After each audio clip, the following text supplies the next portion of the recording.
आपण पाहत आहात जनता न्यूज एक्सप्रेस। विकासाच्या नावावर म्हणजे फुटपाथवर जी लोक राहत होती त्यांचं जे पुनर्वसन झालेलं आहे, मी त्या पुनर्वसनाचा एक साक्षीदार आहे। तुम्ही मानखुर्द मध्ये जा, लल्लूबाई कंपाऊंड मध्ये, ते रस्त्यावर जेवढे आनंदी होते तेवढे त्या इमारतीमध्ये आनंदी नाहीयेत। खूप प्रश्न आहेत। जे काही पुनर्वसन केलेलं आहे शासनाने, कोणीतरी प्रश्न विचारला की ही कोणाची जबाबदारी आहे? शासनकर्त्या जमातीची जबाबदारी आहे। मग ते काँग्रेस असो, बीजेपी असो, शिवसेना असो, कोणतीही पार्टी असो, जे त्या सरकारमध्ये आहेत त्यांची जबाबदारी आहे। म्हाडा बनवलं त्यांनी की अफोर्डेबल हाऊसिंग म्हणजे परवडणारी घरं आम्ही देऊ म्हणून। कुठे परवडणारी? आज मुंबईमध्ये किंवा महाराष्ट्रामध्ये माझ्या नावावर घर नाहीये स्वतःच, मी आजही भाड्याने राहतो। मला अफोर्डेबल हाऊसिंग जर असतं तर मी घेतलं असतं ना। कुठलं? आज किमती बघा, 40 लाख, 50 लाख, 60 लाख। सिडकोची घरं घ्यायला जा, तिथे तीच अवस्था आहे। आणि जो काही विकासाच्या नावावर चाललेला आहे, हे शहर, मुंबई सारखी शहरं भकास केलेली आहे। म्हणजे मेट्रोची कामं असतील किंवा धारावी रिडेव्हलपमेंटचा प्रोजेक्ट 21 वर्ष होऊन गेली जात। 21 वर्षात एक वीट अजून बसलेली नाही। आम्ही लढतोय, भांडतोय, झगडतोय, त्याला डोक्यावर आणून बस, त्याला डोक्यावर आणून बस, एवढंच चाललंय। आज तुम्ही जर धारावीत फिरलात, सर तुम्ही आला होता, तुम्हाला दिसलं की नाही मला माहित नाही, दहशत आहे। तुम्ही जर काला पिक्चर बघितला असाल रजनीकांतचा, त्याच लेवलला आज दहशत आहे धारावीमध्ये। आणि लोक घाबरलेले आहेत। गल्लोगोळीमध्ये वकिलांना बसवलंय की ऍफिडेव्हिट द्या, नोटरी द्या, 1200, 1500, 2000 रुपये घेत आहेत। मी दैनिक सकाळमध्ये आज काम करतोय, मी बातमी केली होती। ज्यावेळेस मी तिथे विचारायला गेलो की हे काय आहे, तर गुंड माझ्या अंगावर आले। माझी जी तिथली मंडळी आहे ती सगळी मला प्रोटेक्ट करायला आली, भांडणं झाली खूप। म्हणजे अशा पद्धतीची दहशत आहे। मी सांगितलं मी पत्रकार आहे, मी दगडी बिल्डिंग मध्ये राहतो। नाही नाही असं कसं तू विचारू शकतो? तर तुम्हाला विकास कसा करायचा आहे? गरिबांना या शहरातून आखडून द्यायचंय आणि तेच चाललेलं आहे। बिल्डिंग मध्ये आज धारावीमध्ये ज्या काही बिल्डिंग उभ्या आहेत, माझा अनुभव असा आहे की मोर दॅन 70%, 70% लोक विकून गेली। दिवा, डोंबिवली, कल्याण, बदलापूर, विरार, नालासोपारा या ठिकाणी लोक मोठ्या प्रमाणावर शिफ्ट झालेली आहेत। आणि इथे घर विकलं की त्यामध्ये तिथे मोठं घर मिळतंय। इथे 200, 250, 300 स्क्वेअर फीटामध्ये कुठे व्हायचंय? तिकडे फेकले गेले। जर कोणी रेल्वेने प्रवास करत असाल तर तुम्ही सकाळी बघा, चढता येत नाही। आजही परवाच एक तरुण पडला गाडीतून, अंबरनाथला ट्रेन पकडत असताना। पोटा पाण्यासाठी मुंबईलाच यावं लागतं। ही शहरं उद्ध्वस्त करायला निघालेली आहेत ही राज्यकर्ते समाज जमात, आणि यांना रोखलं पाहिजे। जर कामगार वस्त्यांमध्ये, गरिबांच्या वस्त्यांमध्ये बघितलं तर बहुजन समाज राहतो। तुम्हापैकी कोणाला माहिती आहे की नाही मला माहित नाही, 2005 ला या वस्त्यांचा मतदानाचा अधिकार काढून घ्या अशी याचिका काही उच्चवर्णीय समाजाच्या लोकांनी हायकोर्टामध्ये केली। इथल्या एनजीओ, इथल्या सीबीओ सगळे झोपले होते, राज्यकर्ते सगळे झोपले होते।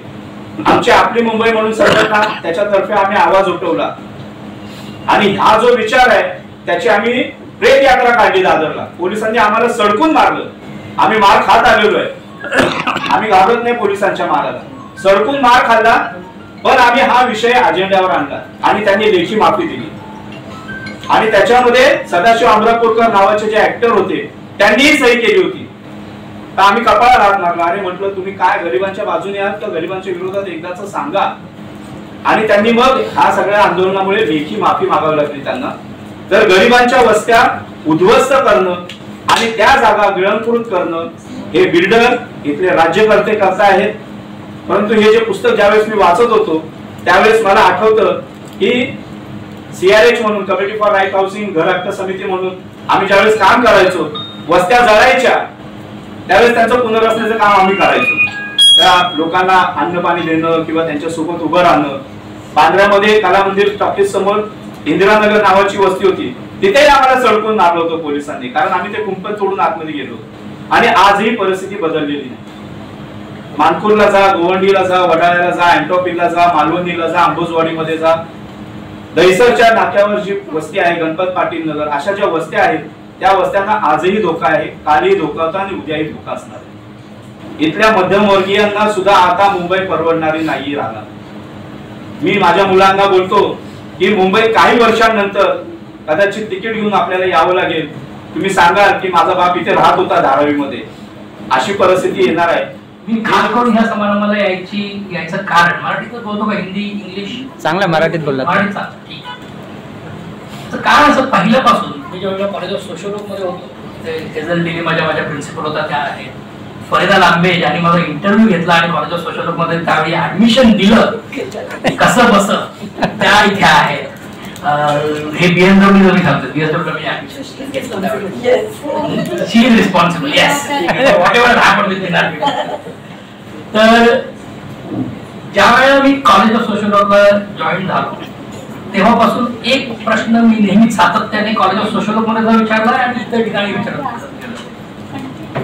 तो म्हणजे की सगळे जे आपले केस स्टडीज आहेत, whatever we learn in terms of sociology education and practice is drawn from post industrial societies of Europe and North America. म्हणजे हे अमेरिका आणखी युरोप ह्या देशांमधले जे ज्या पोस्ट इंडस्ट्रियल सोसायटीज आहेत त्या अनुषंगाने आपलं सगळं करिक्युलम, आपला सगळा व्यवहार त्याच्यावर आधारित आहे. तर आपल्याला ह्याला इंडिजनाइज, त्याला त्याच्यामध्ये भारतीयत्व आणण्याची गरज आहे.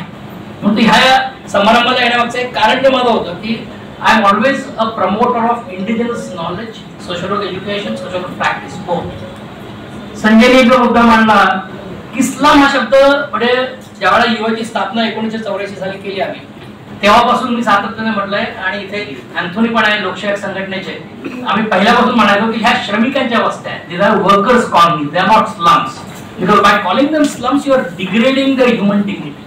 So at least at our level we should be very clear, we are talking about workers colonies, we are not talking about slums, we are not talking about degrading the human beings, where human beings who actively contribute to build this nation, to build those cities, we cannot degrade them, we cannot take dignity away from them. That's the whole issue.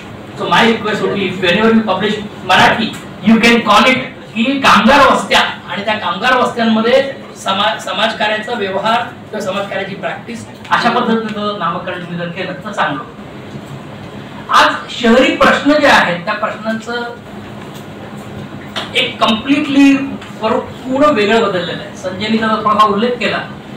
आज एका बाजूला जबरदस्तीने बेदखली करणं, force eviction ज्याला आम्ही म्हणायचो, ते प्रक्रिया चालू आहेच. दुसऱ्या बाजूला आज इविक्शन थ्रू मार्केट फोर्सेस, की आज तुम्हाला पोलीस आणखी अधिकारी सगळे घेऊन जाऊन त्यांना तिथनं काढायची गरज खूपशा ठिकाणी पडत नाही. तर अशा बिल्डिंगांमध्ये घेऊन जा की ज्या बिल्डिंगांमध्ये त्याचा मेंटेनन्स त्यांना जो महिन्याला द्यायचा आहे तो मेंटेनन्स सुद्धा त्यांना परवडणार नाही, आणि मग त्यांच्यावर जबरदस्ती येईल की त्यांनी ते घर विकावं आणि तिथं परत आणखी कुठेतरी दूर जावं. एक भूमिका आम्ही सतत मांडत आलो आहे की जर तुम्हाला खरोखर व्हायब्रंट सिटीज करायच्या असतील, इक्विटेबल सिटीज करायच्या असतील, इन्क्लुसिव्ह सिटीज करायच्या असतील, तर त्या शहरांमध्ये कामाची जागा आणि राहण्याची जागा ह्या दोन्ही तुम्हाला एकत्रितपणे त्याची योजना करणं गरजेचं आहे. त्याचं प्लॅनिंग एकत्रितपणे झालं पाहिजे. हे आपल्याकडे कामाकरता तुम्ही मुंबईत या, परंतु राहण्याकरता 2-2.5 तासाचा प्रवास करून बाहेर जा आणि परत दुसऱ्या दिवशी 2-2.5 तासाचा प्रवास करून तुम्ही मुंबईत या, आणि येताना सुरक्षित तुम्हाला तुमचं वाहन व्यवस्था असेल असं नाही. ते येताना तुम्ही जगून आला तर तुम्ही कामावर या, जगला नाही तर तुम्ही वाटेत मेला, अशी परिस्थिती आहे. म्हणजे आज जर ट्रेनची परिस्थिती बघितली आणि ट्रेनमध्ये काय माणसाला कशा पद्धतीने लोंढे जातात हे आपण पाहिले तर आपल्याला खरोखर परिस्थिती कळते की काय ऍक्च्युअली वस्तुस्थिती आहे. दुसऱ्या बाजूला की ज्या वेळेला आपण शहरांचा प्रश्नाचा विचार करतो त्यावेळेला आतापर्यंत अनुभव आणि आपली फोर्स जो राहिला आहे तो म्हणजे झोपडपट्टी वासियांबरोबर किंवा ज्याला आपण कामगार वस्त्या म्हणतो त्यांच्याबरोबर काम करणं, परंतु थोडंसं कुठेतरी आपल्याला बदलायला लागलं आहे. आज शहरांमध्ये ज्यावेळेला आपण पर्यावरणाचे प्रश्न म्हणतोय, ज्यावेळेला क्लायमेट चेंजने येणारे परिणाम म्हणतोय, क्लायमेट चेंजमुळे होणारं शहरांमधलं विस्थापन, आज जर आपण पाहिलं 1950 सालचा 2050 सालचा जर आपण मॅप बघितला मुंबईचा, तर मुंबईच्या तिन्ही बाजूनी समुद्र आहे. तर तिन्ही बाजूनी समुद्र आत आल्यानंतर जे तुमचे कोळीवाडे आहेत, आज खूपशा वस्त्या ज्या समुद्र किनाऱ्याला लागून आहेत त्या सगळ्या वस्त्या काय होणार आहेत, पाण्याखाली जाणार, असं चित्र आजच्या क्लायमेट चेंजच्या परिस्थितीमध्ये मला दिसतंय. लोक जाणार कुठे? यांची व्यवस्था काय करणार होता आपण, म्हणजे हे नवीन पद्धतीचे क्लायमेट रेफ्युजीज ही ज्यांचं विस्थापन हे ज्या जो पर्यावरणामध्ये बदल होतोय त्याच्यामुळे त्यांचं जे विस्थापन होणार आहे त्याच्याकरता आजही कुठेही सिरियस थिंकिंग नाही. आज आपण पाहतो मुंबई शहराचा क्लायमेट ऍक्शन प्लॅन आहे. किती जणांनी आपल्या इथे सुशिक्षित मंडळी आहेत, वाचणारी मंडळी आहेत, किती जणांनी तो प्लॅन पाहिला? एक. किती जणांचं योगदान त्या प्लॅन मध्ये आहे ह्या शहराचे नागरिक म्हणून? तर 2. असा जर प्रश्न विचारला तर इथे बसलेले सगळेजण सांगतील की आम्हाला माहिती नाही की मुंबई शहराचा क्लायमेट ऍक्शन प्लॅन नावाची काही प्रक्रिया आहे आणि त्याच्यामध्ये आमचा कधी सहभाग त्यांनी कोणी मागितलेला आहे असं कोणालाच नाही. म्हणजे वक्त्यांमधल्या लोकांना सोडून मी अगदी सुशिक्षितांनाही म्हणतो की जे अगदी बिल्डिंगमध्ये राहतात त्यांनाही त्यांच्याही परिस्थिती म्हणजे आता शहरांच्या प्रश्नाला तुम्हाला क्लायमेट चेंजच्या अँगलनी सुद्धा बघणं गरजेचं आहे. जालिंदरनी स्पष्ट केलं की 1994 ते 2016 ह्या कालावधी त्यांनी ह्या पुस्तकामध्ये कॅप्चर केला आहे. त्याच्यामुळे कदाचित पुढचं जे एडिशन याचं काढेल जालिंदर त्यावेळेला त्याच्यामध्ये urban issues from climate change perspective की क्लायमेट चेंज येणारे जे परिणाम आहेत त्या पर्स्पेक्टिव्ह त्या दृष्टिकोनातून आपल्याला याच्यामध्ये मांडणी करण्याची गरज पडणार आहे. हा भाग आपण समजण्याकरता पुढे मांडला. आज 3 गोष्टींच्या बद्दल तुम्हाला विचार करायला लागतो. ज्यावेळेला आम्ही चळवळ चालू केली 1984 मध्ये युवाची स्थापना झाली, त्याच्यानंतर कमिटी फॉर राष्ट्रीय हाऊसिंग 1985 मध्ये, 1987 मध्ये national campaign for housing right, त्या दरम्यान Asian coalition for housing right 1986 मध्ये, आणि मग 1988 मध्ये हॅबिटॅट इंटरनॅशनल कोलिशन म्हणजे स्थानिक पातळीपासून ते जागतिक पातळीपर्यंत एक आंदोलनांची फ्रेमवर्क आम्ही निर्माण करण्यामध्ये सगळे सहभागी होतो. त्यावेळेला भूमिका काय होती की चळवळी, कार्यकर्ते आणि सरकार असा तो झगडा होता, असा तो सरळ होता. कारण तोपर्यंत सरकारची जी भूमिका होती ती एक negotiator of resources, resource allocation, की सरकारने कोणाला किती साधन सामग्रीवर कोणाचे किती हक्क असणार याचा निवाडा करण्याची जबाबदारी सरकारकडे होती. आता ती परिस्थिती राहिलेली नाही. त्यामुळे आज आपल्याला जर विचार करायला लागेल तर समाज, सरकार आणि बाजार म्हणजे सोसायटी, स्टेट अँड मार्केट या तिन्ही गोष्टींच्या बद्दल तुम्हाला एकत्रितपणे विचार केला तर सोल्युशन मिळणार आहे. ते जर तिन्ही पद्धतीने विचार नाही केला तर आपण जुने सोल्युशन्स नवीन परिस्थिती करता लागू होणार नाही. हे अगदी स्पष्टपणे आपण समजून घेण्याची गरज आहे. मी या पुस्तकातून वाचलेलं नाहीये. होपफुली याच्यामध्ये पुढची दिशा काय असावी याच्यावर तर कुठेतरी विचार होणं गरजेचं आहे. कारण ह्या तिन्ही गोष्टी समाजाला एकत्र करण्यासाठी आणि समाज फक्त आपला श्रमिक पक्षांमध्ये राहणारा समाज नव्हे तर मध्यमवर्गीय समाज त्यांना आपल्या बरोबर कसा आणता येईल आपल्याला, कारण त्यांच्याही अधिकारांचं जे हनन आहे ते पण चालू होणार आणि चालू आहे ऑलरेडी. तर त्यांना कसं आणणार, मार्केटवर कशा पद्धतीने तुम्ही कंट्रोल करणार. ते मार्केट फोर्सेस आज असे आहेत. धारावीचं उदाहरण बघितलं तुम्ही, 450 का 500 एकर जमिनीच्या करता आज पूर्ण मुंबई शहरातली जवळजवळ 1100 एकर जमीन डेव्हलपमेंटच्या नावाखाली एका इंडस्ट्रीला काय देण्याचं पूर्णपणे कटस्थान आपण बघतोय. याच्यावर आवाज मध्यमवर्गीयांमधून नाही, सुशिक्षितांमधून नाही, जे धारावीत राहतात त्यांनी फक्त त्या स्तरावर त्यांचे लढे आपले करतात ते चालू आहे. पण त्याला की बाबा मुंबईच्या या रिसोर्सेसवर आमचा एक नागरिक म्हणून जो अधिकार आहे त्याच्या अनुषंगाने काही जॉईंट काय त्याच्यावर आवाज उठतोय का? ही 1100 एकर जमीन तुम्ही आंदण देताय, ही जमीन कोणाची? सरकार काही जमीनचा मालक नाहीये, ही इथल्या नागरिकांची जमीन आहे. त्या नागरिकांना त्याचा फायदा मिळाला पाहिजे आणि त्या जमिनीमध्ये परत इथे क्लायमेट चेंजचा मुद्दा आणायला पाहिजे. खूपशा ज्या जमिनी आहेत, ज्या खारट जमिनी आहेत, ज्याला सॉल्ट पॅनच्या जमिनी म्हणतोय, त्या जमिनी सुद्धा आपण या पद्धतीने देतोय. त्याचा जो परिणाम आहे आपल्या पुढच्या पिढ्यांवर आपल्या पिढीवर सुद्धा जे क्लायमेटचा जो परिणाम येणार आहे त्या अनुषंगाने कुठेही म्हणजे क्लायमेटचे आज सगळ्या ज्या प्रदूषणाकरता ज्या सरकारी एजन्सीज आहेत त्यांना फक्त सही करायचा अधिकार आहे, बाकी काही नाही. कुठचंही प्रपोजल त्यांच्याकडे गेलं ऑब्जेक्शन रेज करायचं नाही. मग ते एनजीटी असो किंवा कुठचेही ट्रायब्युनल असो त्यांना कुठेही ताकद नाही. एकदा का आला तो प्रस्ताव, कोणाचा प्रस्ताव आहे? या इंडस्ट्रीचा आहे, म्हणजे त्याच्यावर तुम्हाला काय करायला लागणार? सही करायला लागणार. ही जी परिस्थिती आहे या परिस्थितीला आपण कसं बदलणार आहोत हे आपल्याला सुद्धा विचार करायचा. शेवटचा जो मुद्दा आहे माझा, 1984 साली ज्यावेळेला युवाची स्थापना केली त्यावेळेला 3 कोणांमधून आम्ही शहराच्या परिस्थितीकडे बघायचो. एक गव्हर्नन्स म्हणजे एकंदरीत लोकांचा राज्य चालवण्यामधला सहभाग, governance, people's participation in governance हा एक पॉईंट होता. दुसरा पॉईंट होता की गरिबीच्या दृष्टिकोनातून आपण ह्या प्रश्नांनी कसं झुंजणार आहोत. तिसरा पॉईंट होता 1984 सालचा सांगतो मी, पर्यावरण, गव्हर्नन्स, पॉवर्टी आणि एन्व्हायरमेंट अशी एक 3ची फ्रेमवर्क होती. ह्या तिन्ही फ्रेमवर्क आजही आपल्याला सूट होणार आहेत. आजही त्या तिन्ही दृष्टिकोनातून आपल्याला बघणं गरजेचं आहे. आज 74व्या घटना दुरुस्तीचं काय झालं, खरोखर कुठे 74वी घटना दुरुस्ती ऍक्च्युअली अंमलात आली आहे का? 74वी घटना दुरुस्ती जी आहे ती दुरुस्ती ह्याच्याकरता आणण्यात आली की लोकांचा सहभाग स्थानिक स्वराज्य संस्थांमध्ये काय झाला पाहिजे, वाढला पाहिजे. लोकल गव्हर्नन्स मध्ये लोकांचं पार्टिसिपेशन एनहान्स झालं पाहिजे म्हणून 74 कॉन्स्टिट्यूशन अमेंडमेंट आणण्यात आलं. त्याचं काय झालं, पण ह्या पद्धतीचे जे प्रश्न आहेत त्याला एकत्रितपणे त्याच्यामध्ये थिंकर्स पाहिजेत. जातेजींचं नाव होतं पण जातेजी मला दिसत नाही ऑडियन्स मध्ये.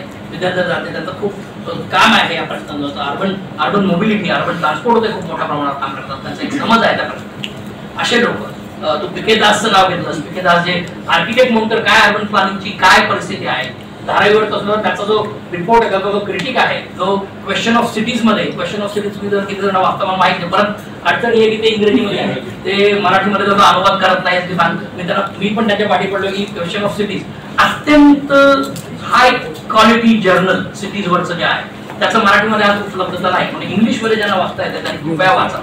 And to end, let me congratulate Jalendra once again and join all the others that he has taken this initiative to keep writing and publishing this book. So congratulations, Jalendra. Thank you very much. आणि आपल्या सगळ्यांना एकत्र आणणारा जालिंदर अडसुळे हा एक समान भाग आहे की जी व्यक्ती सर्वांना ऍक्सेप्टेबल आहे.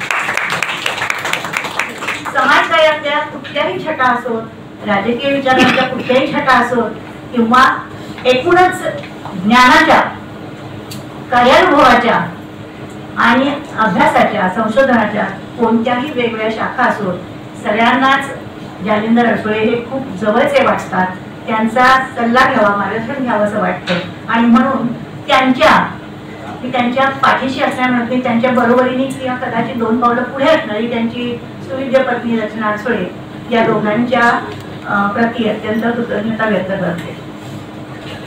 ज्या विलासबाग मेमोरियल फाउंडेशनच्या वतीने हा कार्यक्रम झाला किंवा पुस्तकाचं प्रकाशन झालं किंवा ह्या विषयाला एक वेगळ्या पद्धतीने चालना देण्याचा प्रयत्न झाला, ते विलासबाग मेमोरियल फाउंडेशन आहे तरी काय याबद्दलची काही थोडक्यात माहिती सांगणं हे माझं कर्तव्य आहे असं मला वाटतं. असं असू शकेल की आपल्यापैकी मला वाटतं की मला 50% लोकांना तरी विलासबाग नावाची व्यक्ती बघून, अनुभव घेऊन किंवा ऐकून माहिती होती. आता माझं नशीब म्हणूया नको, पण आम्ही एकमेकांना निवडलं तर मी त्यांची बायको असल्यामुळे मला त्यांचा परिचय, पण तो परिचय कदाचित माझ्यापेक्षा त्या व्यक्तीचा परिचय तुम्हाला जास्त असण्याची शक्यता आहे माणूस म्हणून.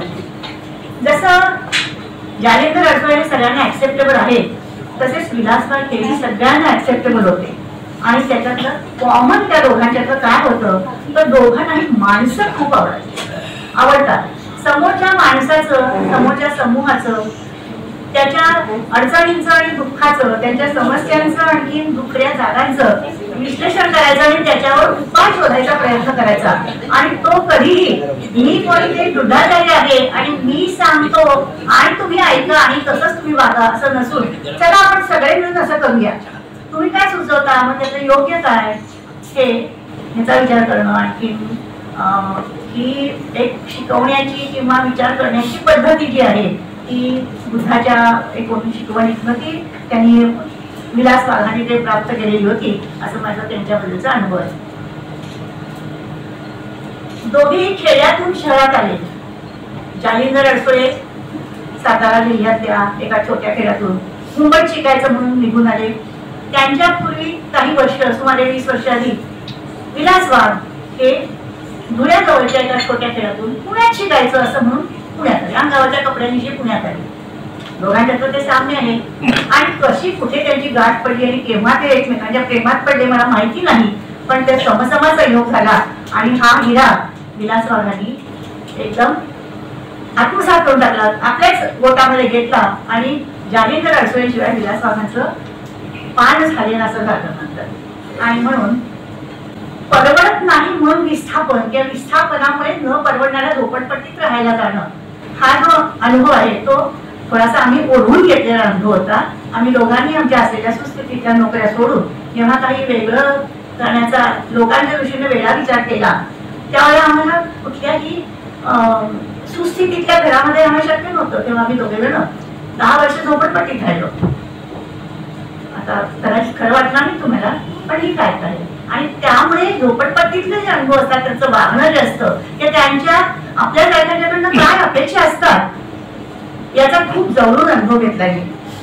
म्हणजे त्यांना त्या झोपडपट्टीच्या लोकांना आम्हाला मामा आणि मामी म्हणण्यामध्ये खूप आनंद वाटायचा. त्यांच्या मुलांना पण ते शिकायचे जा त्यांच्या घरी खेळायचं ते असतात घरी आणि ते शिकवतात. सगळे लहान मुलं आमच्या घरी म्हणजे खोलीमध्ये एकच खोली. झोपडपट्टीत काही 4-5 खोल्या नसतात, एकच खोली असते. अगदी असलीच तर दुसरी एखादी अर्धी खोली 1.5 खोली असू शकते असली तर असा तो आमचा अनुभव होता. आणि या विस्थापनामुळे ओढून घेतलेलं विस्थापन आहे. काही जणांचं आता जसं संजय शिंदे म्हणाले तसं ते त्यांचं वेगवेगळ्या कारणाने विस्थापन होतं. त्या नाईलाजाने त्यांना झोपडपट्टीत राहावं लागतं. तसं आम्हाला एक म्हटलं तर नाईलाजानेच राहावं लागलं. पण आम्ही कधीही त्याचा बाऊ केला नाही, कारण आम्हाला अनुभव असा आला की झोपडपट्टीची माणसं ही जास्त माणुसकी असलेली माणसं आहेत. तिथे जात धर्म या सगळ्याच्या पलीकडे जातात. ते पाणी आणायला सगळ्यांना एकाच ठिकाणी जावं लागतं, रॉकेटच्या लाईनला सगळ्यांना एकाच ठिकाणी उभं राहायला लागतं. आणखीन वेळेला अगदी प्रातःकाळचे जे आपल्याला कृत्य करावे लागतात त्यासाठी सुद्धा एकाच लाईनीत उभं राहावं लागतं. आणि एकमेकांना रिक्वेस्ट पण करायला लागते मला जर घाई आहे किंवा आणखीन काय आहे मला जर पुढे जाऊ दे. हे सगळे अनुभव आम्ही स्वतः घेतलेले आहेत. आणि त्यामुळे झोपडपट्टीमध्ये नेमके प्रॉब्लेम्स काय येतात आणि त्या प्रॉब्लेम पण मार्ग कसा काढायचा. त्या झोपडपट्टीत राहणारे एकमेकांच्याच मार्ग काढतात, पण त्यांच्याकडे आपण ज्या सुस्थितीत राहतो ती माणसं कसं बघतो हा खूप वेगळा मुद्दा आहे. आणि त्याचा विचार इथे आडसोळे सरांनी त्यांच्या पुस्तकामध्ये त्यांच्या लेखांमध्ये त्यांच्या अनुभव कथनामध्ये केलेला आहे. आणि आता ज्यांनी सूचना केली किंवा ती सूचना अनेकांनी उचलून धरली, विशेषतः संजय शिंदेनी ऑफर दिली की त्याचं मराठी भाषांतर मी करीन. तर मला आवडेल की आम्हाला व्यक्तिशः आम्हाला म्हणजे आता मी एकटीच राहिलेली आहे, तिला असं नाही आहे, पण प्रकाशन करण्याचा जो काही आमचा साधारणपणे 30 वर्षाचा अनुभव आहे तो जमेल धरता त्यांचं मराठी पुस्तक सुद्धा विलासबाग फाउंडेशनला काढायला आवडेल. सर्व प्लॅटफॉर्म तयार झालेला आहे, संच तयार झाला. एवढ्याही मागणार नाहीये. 2016 नंतर पुढे काय झालं तेही त्याच्यात आले पाहिजे आणि पुढे काय होऊ शकेल याबद्दलची मार्गदर्शन त्याच्यामध्ये असं पाहिजे. भविष्याचं पण तिथे कुठेतरी कथन किंवा नुसतं कथन नाही, भविष्याचे काही आपल्याला संकल्प मतात मांडावे लागतील आणि ते संकल्प करणारे आपण असलं पाहिजे. कोणीतरी करायचं आणि आपण नुसतंच ते त्याला होकार द्यायचा सही करायची तर टाळ्या वाजवायची एवढ्याने मागणार नाही. असं काहीतरी आपल्याला एक स्वतःशी निश्चय करावा लागेल.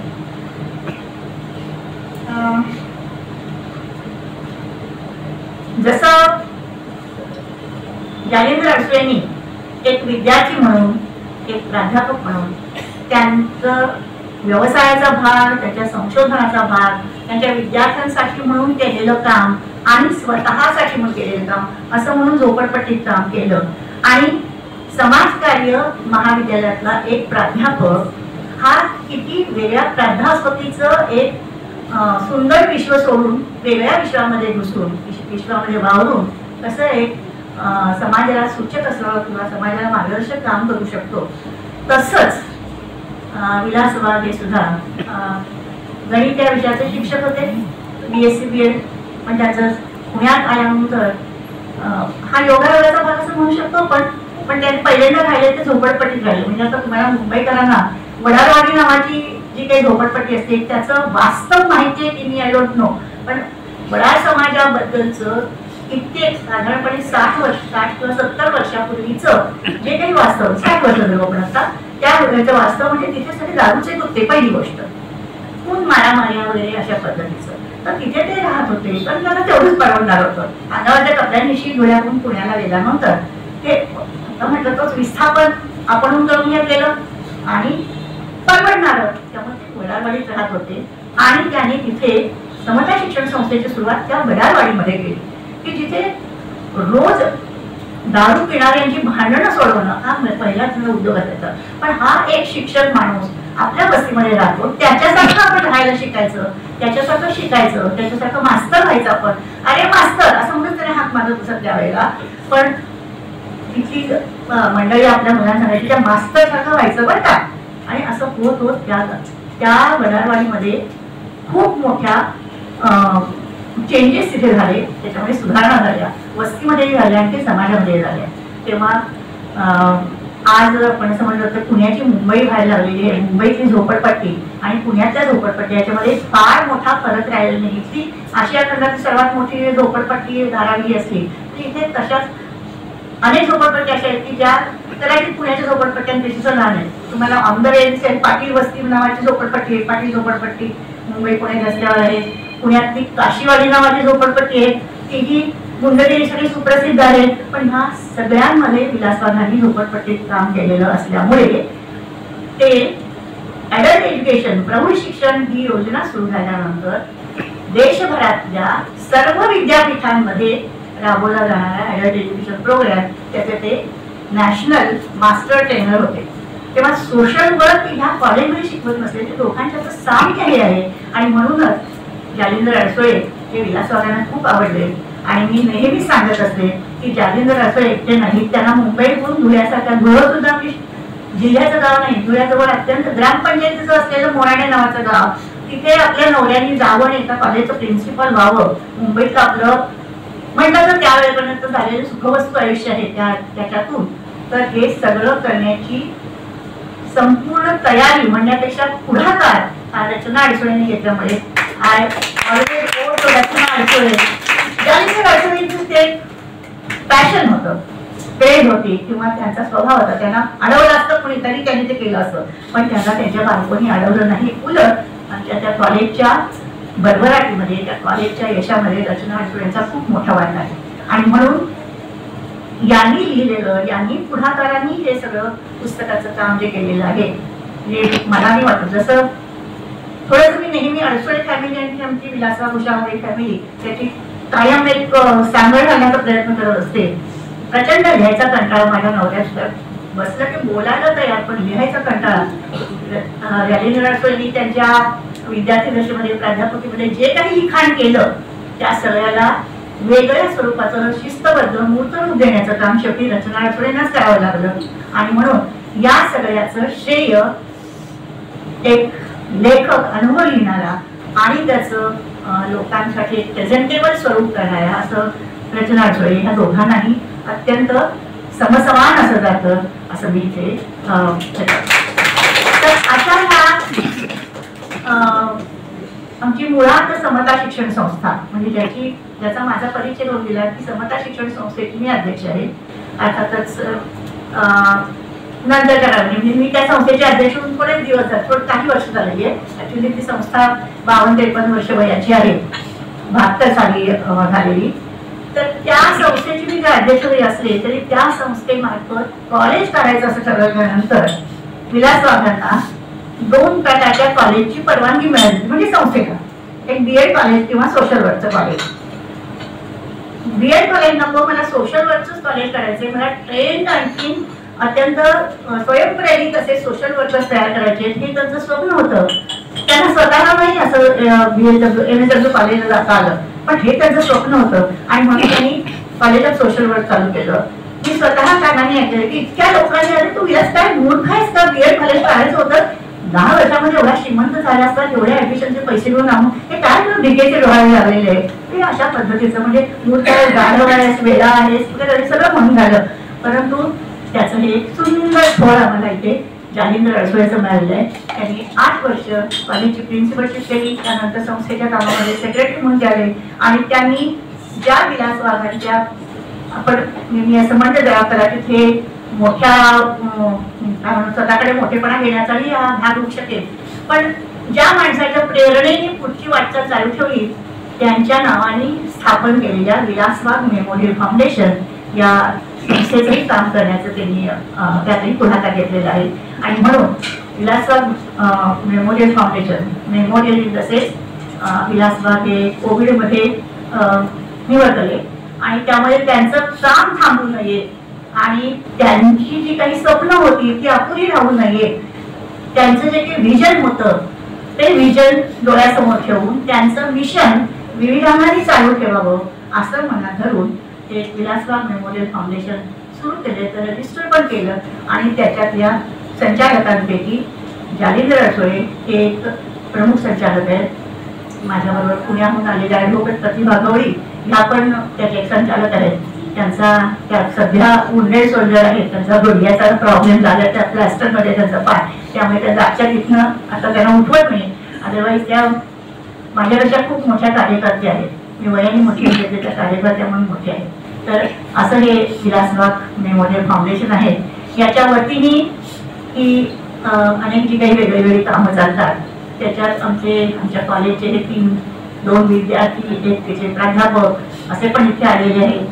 रचना अडसोळे कायम आहेत, त्यांची मुलगी, त्यांची मुलगा, सून, जावई हेही सगळेजण पाठीमागून त्यांना पाठिंबा देणारे, त्यांना सहकार्य करणारे आणि कायम संस्थेचं हित चिंतणारे असे ते आहेत. इथे बसणारी मंडळी पण विलासबागांना बऱ्यापैकी सगळेजण ओळखणारे होते. मिनार पिंपळे तर विलासबागांचे मित्रच होते. अशा ह्या सगळ्या परिस्थितीमध्ये विलासबाग मेमोरियल फाउंडेशन च्या वतीनं हा जो कार्यक्रम केला, म्हटलं असं असू शकेल तुम्हाला की हे काय नवीनच करतं, हे कुठलं नाव आलं, विलासबाग हे नाव माहीत असतं, हे कुठलं नाव आलं. जालिंदर अडसोळे आमच्या माहिती केली, त्याने स्वतःचं केलं असतं, त्या रचना अडसोळेने हा कार्यक्रम घेतला असं म्हटलं असतं तर आम्ही आलो असतो. पण त्यांचं, त्या दोघांचं ह्या व्यक्तीबद्दल किंवा ह्या संस्थेबद्दलचे जे काही एक बांधिलकी आहे, जे प्रेम आहे, जे त्यांना त्याच्याशी स्वतःला जोडून घेण्याची इच्छा आहे, त्याचा हा सगळ्याचा परिणाम आहे. आणि त्यामुळे त्यांनी केलेल्या कामाचं आता मी असं म्हणते की फुकटचं श्रेय आम्हाला मिळत आहे. जालिंदर अडसोळेंची आहे, पण पुस्तक तयार करण्यासाठी थोडंसं सहकार्य केलं या फाउंडेशननी, तरी मोठेपणा माझ्या फाउंडेशनला मिळालंय. पण त्याचं पुढे जाऊन आपण नक्कीच हे करूया. हा जो विषय आहे हा सगळीकडे खूप मोठ्या प्रमाणात रौद्र विक्राळ स्वरूप घेतो आहे.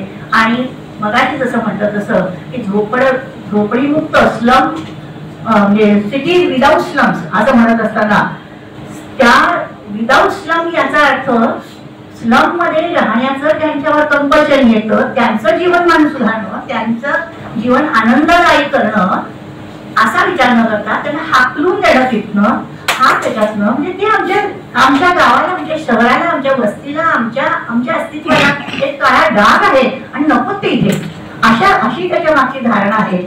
पण आमच्याकडे काम करायला मात्र खडे ठोकायला, सफाई करायला, गटार स्वच्छ करायला, आणखीन कशासाठी, या सगळ्यासाठी, भांडी घासायला, आमचे सामान उचला, या सगळ्यासाठी म्हटलं माणसं पाहिजे. मग ते आम्ही नाही करणार, आम्ही शेजाऱ्यांची मदत करणार, आम्ही घरातली माणसं बसून राहणार. आणि मग ती असली पाहिजे छान, त्यांनी कपडे छान घातले पाहिजे, त्यांनी बोललं छान पाहिजे, त्यांनी मॅनर्सनी वागलं पाहिजे, पण त्यांनी आमची बरोबरी करता कामा नये, आमच्या जवळ राहता कामा नये. झोपडपट्टी जवळ छान इमारत असली तर झोपडपट्टी आमच्या जवळ नको, ते कुठे लांब राहू दे, तिथून येऊ दे. 1000 रुपये त्यांनी येण्या जाण्याचं भाडे कसं घेऊ, पण त्यांनी आमच्या जवळ राहायचं नाही. ही जी काही आपली मानसिकता आहे, ही जी आपण अचूक बातम्या, निपक्षपाती विचार, अन्यायाविरुद्ध वाचा फोडणारे परखड विचारांचे सार्वभौम दैनिक प्रजासत्ताक जनता.